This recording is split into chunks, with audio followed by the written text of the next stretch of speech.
जो हत्या हुई थी इसमें माना थाने में हत्या का अपराध दर्ज है।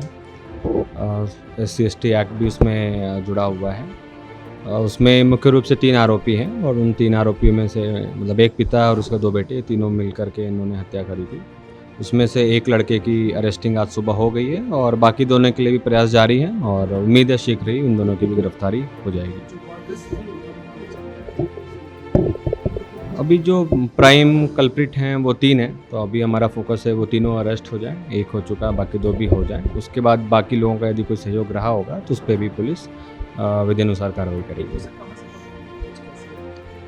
अब ये लंबा चौड़ा इन लोग बहुत जगह इधर-उधर घूमे हैं, कई जगह इधर-उधर से गए हैं, तो फिर इसकी एक की फाइनली आज अरेस्ट है।